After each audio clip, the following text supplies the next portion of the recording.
Hi，我哋今日咧想講一個 topic 咧，就係點解你嘅 Google 廣告冇成效？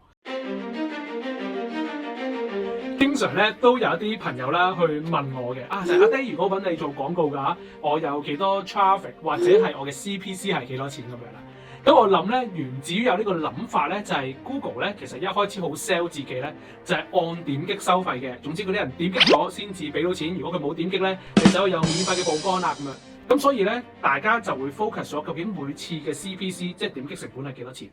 但係咧，其實呢一個諗法咧，我自己真係覺得係好錯嘅。特別係我哋做緊咧 Google 搜尋廣告嘅時候，點解咧？因為其實咧，越多人流咧，唔代表越多生意嘅。因為咧喺 Google 廣告嘅世界裏面咧，其實我哋嘅目標咧就係爭一班最有機會買嘢嘅客人入到嚟我哋網站啊嘛。Rather than 咧，我哋總之平啲 CPC 啦，但我爭一啲可能唔係咁 related 嘅人，跟住可能若干年之後佢會翻入嚟我哋個網站買嘢。我哋唔係淨係睇個 CPC，唔係淨係睇個 traffic 嘅，更加重要咧，我係要睇多一樣嘢就係、到底嗰個人入嚟嘅 quality 高唔高？呢個咧先係搜尋廣告嗰個重中之重嚟嘅。所以咧，我今日咧好想拍呢一條片咧去講下，尤其是咧我哋都處於2024年咧，係一個好關鍵嘅一年，我真係覺得，因為咧其實今年嘅經濟咧係真係差咗好多好多。我年頭我都聞到少少陣味㗎啦，我都有喺 Webinar 嗰度講過，咁即係估唔到其實比想像中更加差嘅。唔好再嘥錢喺呢一啲冇成效，可能真係純粹做 branding 嘅廣告身上面。咁但係我哋點樣可以 focus 係做呢一班人，令到我哋嘅廣告成效咧係真係可以有改善，更加做得好我哋盤生意啦。所以咧，我今日咧整理咗5點啦，就係咧關於點樣去做好呢一個 Google 廣告嘅。我相信咧，你睇完呢條片之後咧，你 Google 廣告嘅成效咧係會有改善嘅。好，第一個點咧係講緊咩咧？就係少一啲 keywords，less is more 啊。因為咧，我頭先都講過啦，我哋唔係要爭低啲嘅 CPC 啊嘛。咁所以咧，好多時候咧，我哋發現有啲 keywords 咧，佢係做唔到生意嘅。咁其實咧，我哋就要 cut 嘅。甚至有啲 keyword 咧，可能佢純粹嗰個人搜尋呢個字眼嘅時候，佢純粹係想揾一啲基礎嘅概念。咁所以咧，佢真係會買嘢咧，其實佢仲需要花好耐時間嘅。呢啲 keyword 咧，我哋就要諗下，可能咧要 cut 走佢啦。喺個案經驗嚟講咧，大概咧真係可能一個 campaign run 落去咧，實際上真係做得好生意嘅字眼咧，可能都係得3至到10個，唔需要話哇我一嚟做50-60個 keyword， 睇下邊一隻 keyword 跑得贏嘅。第二樣嘢咧係好重要嘅，就係我哋要做到 conversion tracking 轉換追蹤。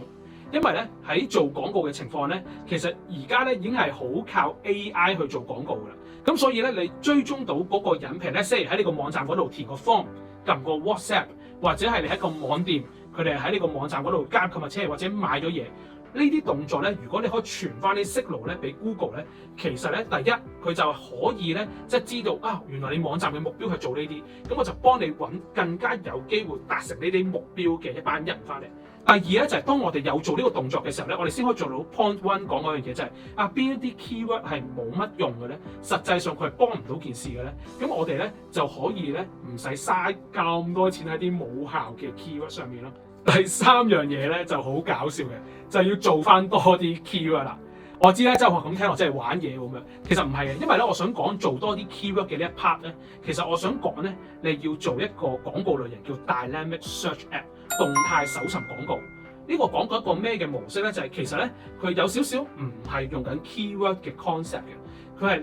你俾你個網站俾佢啦，跟住佢 study 咗你嘅網站啦，然之後覺得邊一個內容嗰個人搜尋嘅時候，同你邊一個頁面係有 related 嘅時候咧，咁佢就會咧自然 show 你嗰個頁面 based on 搜尋者搜尋緊啲咩內容，佢就出翻嗰個頁面出嚟。咁所以咧呢個 Dynamic Search Ad 咧，其實係一個好 highly related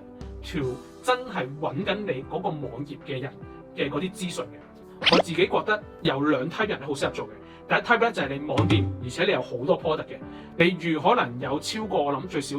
100個 product 咧，其實做 Dynamic Search Ad 係好好嘅。第二咧就係如果你係已經做咗好多 content， 而嗰啲 content 咧其實係好解釋到你嘅 service 係做緊啲咩嘅，喺呢個情況之下咧，你再做 Dynamic Search Ad 咧，可以抓到真係揾緊嗰個解決困難嘅嗰班人咧去睇呢個 blog， 然之後咧有機會咧將佢哋咧 convert 翻去做你嘅客人嘅。咁所以咧 Dynamic Search Ad 咧係可以一次過幫你整個網站可能做1000個 keyword， 但係咧你相對上都要做緊啲好高質嘅引流嘅。去到第4點啦，就係你需要喺網站嘅每一頁裡面咧都加入一個 Call to Action 嘅掣，因為咧當我哋做 Dynamic Search Ad 嘅時候咧，佢係會去晒你成個網站嘅唔同頁面嘅。咁所以咧，如果佢哋可能純粹睇咗你個 blog， 然之後覺得你寫得幾好，跟住走咗咧，其實你就嘥咗呢個客㗎啦。但係如果佢入到嚟睇完你寫嗰篇 blog， 然之後你做埋一個叫做你可以揾我哋有呢個 service 喎，你留意下我哋 service 嘅頁面有啲咩啦咁樣，等佢 click 入去你個 service 嗰個頁面咧，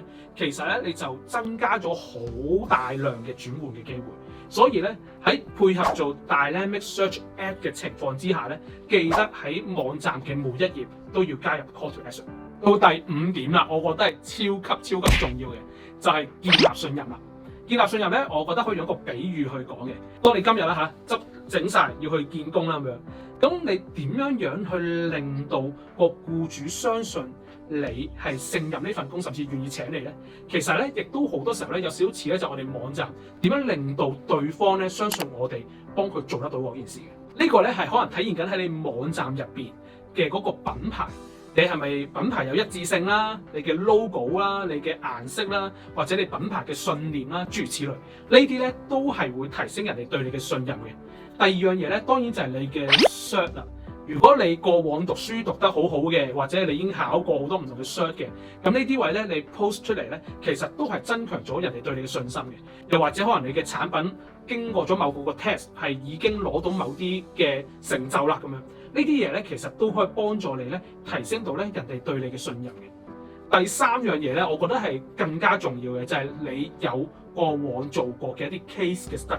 因為呢啲 case study 咧係直接令到嗰人知道，你以前做過，我俾翻你咧，我相信我唔需要再交代太多呢件事點做，你就會做得到啦。咁所以咧，你有呢啲嘅 case study 咧 post 喺你嘅 landing page 嗰度咧，其實咧係會增加咗人對你嘅信心嘅。以上嗰5個點咧，你記得要做好佢。所以咧，你可以做啲咩咧？我相信第一樣嘢就係你打開你嘅 Google 啦，然之後睇下個後台咧，有冇啲廣告其實個 keyword 係嘥錢嘅，咁你可以嘗試下排除咗佢，甚至係唔用呢隻 keyword 啦。第二樣嘢咧就係咧，你可以睇下咧 GTM 嗰條片，我之前拍嗰條片。係講咧點樣用 GTM 加 Google Analytics 咧做 conversion tracking 嘅，咁嗰條片含金量係好高嘅，大家可以睇下啦咁樣。咁最後啦，如果你覺得都真係好複雜，你都可以咧去揾我哋，睇下我哋可唔可以幫得到你手嘅。咁好多謝大家睇到呢度啦，我哋下一條片再見，拜拜。